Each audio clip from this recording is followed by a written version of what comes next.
por lo menos. ¿Tuviste miedo a la hora de pensar hacer ciencia ficción en Argentina actualmente? Todos los días tengo miedo. Todos los días, creo que todos igual vivimos con miedo en este país. Ficción.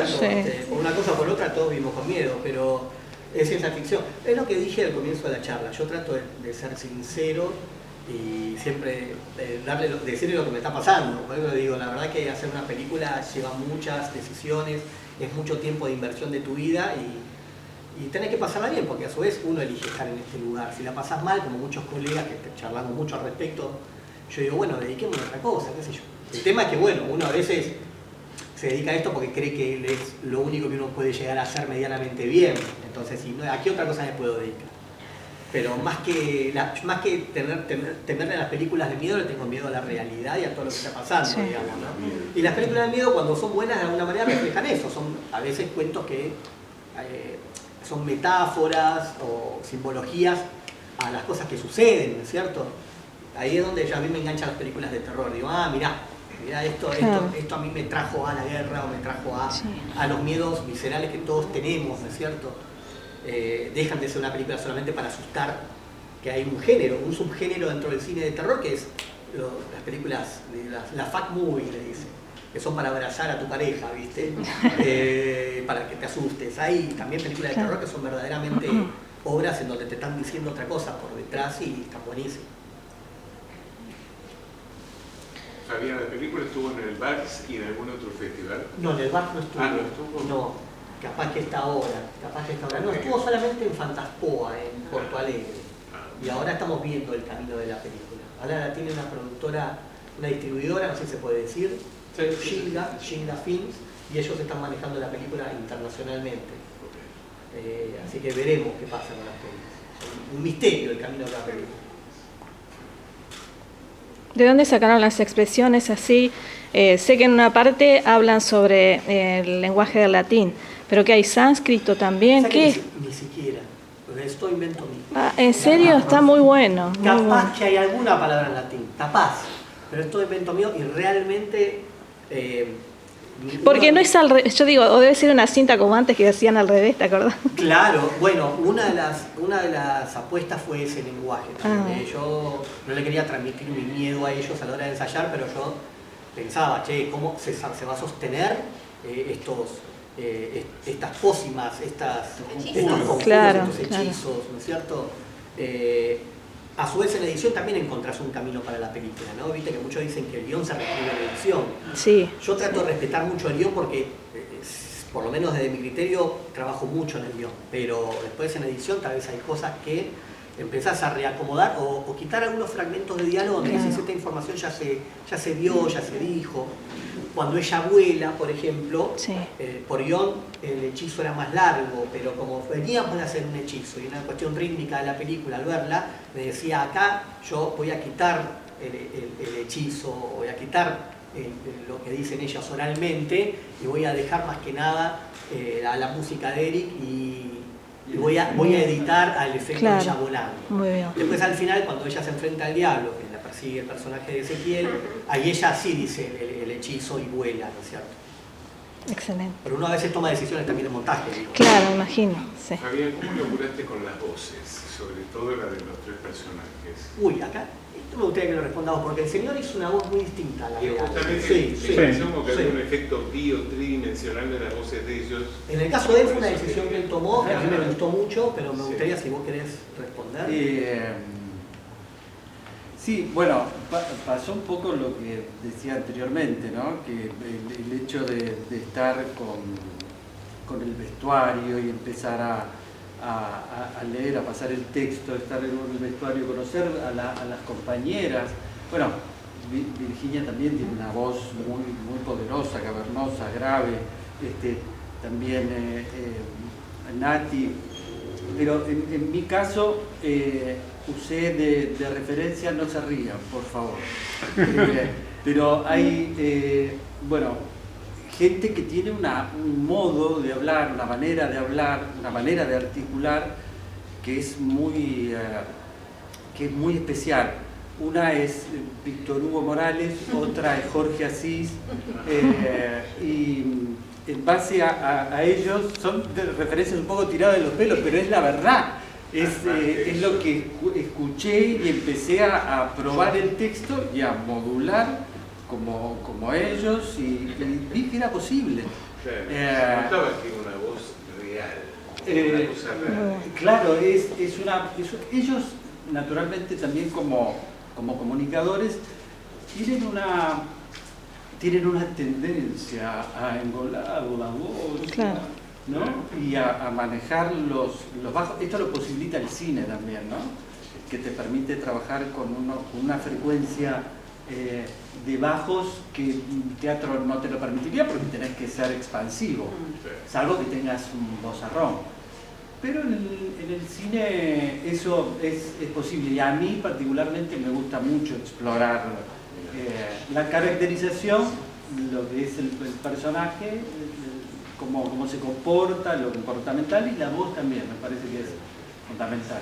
Alguien preguntó de un miedo. Bueno, a mí me hizo acordar un miedo que me pasó en la postproducción, cuando me dijeron que hay que doblar toda la película. Porque imagínense, después de este trabajo que hizo cada uno, cuando te encontrás en el momento de la postproducción de sonido, el sonidista te dice, bueno, la locación era muy ruidosa, es hermosa de ver, pero de repente tenía 5 horas en construcción alrededor, que es lo que suele suceder en todos lados donde vamos.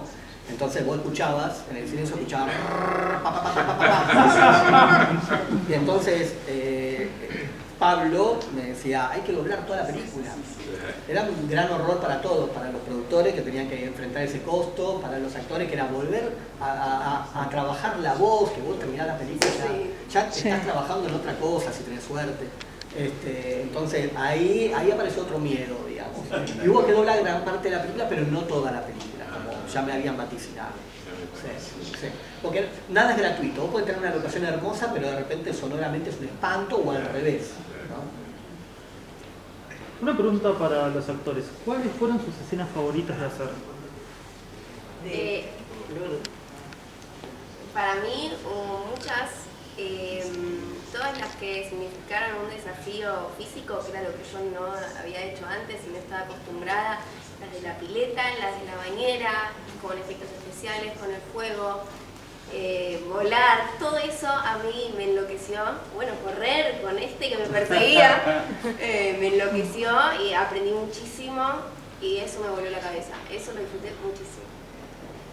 Ponerle el cuerpo. Ponerle el cuerpo, sí. Pero la pregunta era ¿qué escenas disfrutaste de hacer o qué? No, porque yo ¿Tu favorita?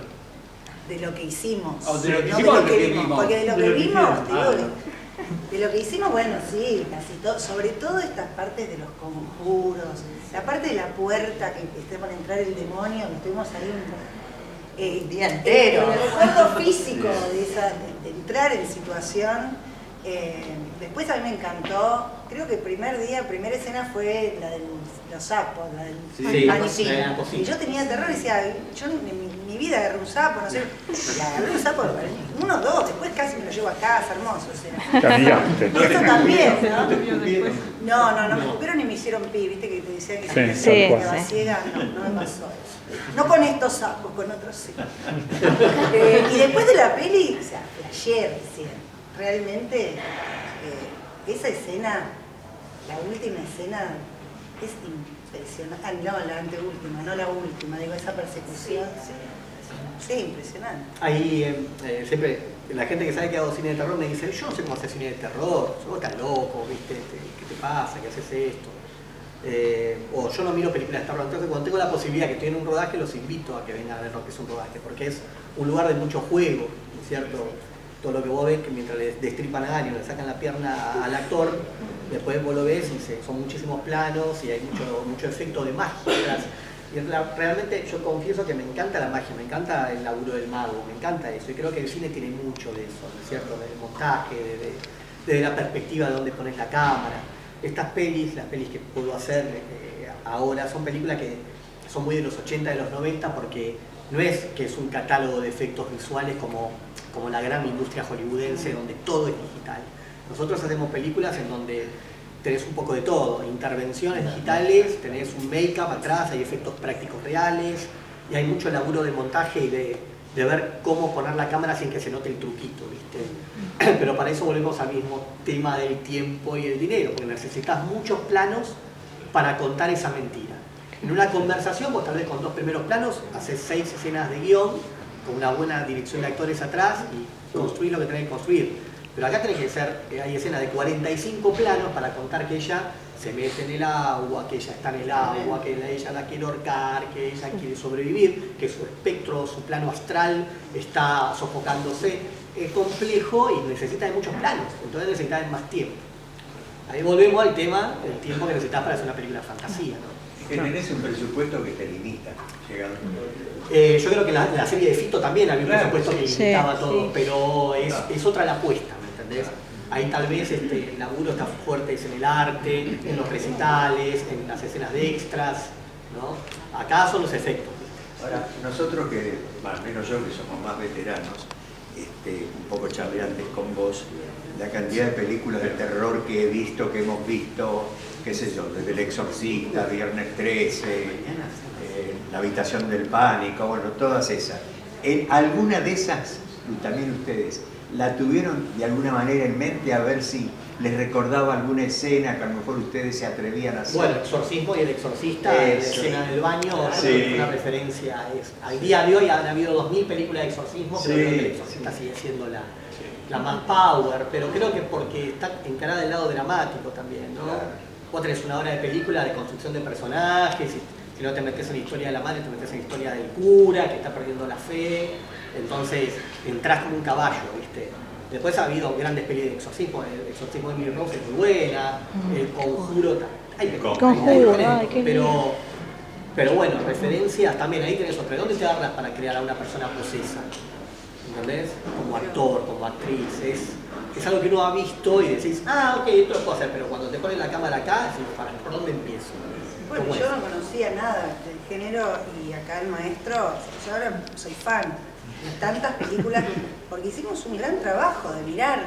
Yo me fasciné con el cine de terror, pero las películas que me ha referido para trabajar fueron una cantidad enorme. Que a veces no son las referencias temáticas, a veces son tipo, mirá el monólogo de este personaje, o mirá el conjuro de Willow, mirá la bruja de Willow.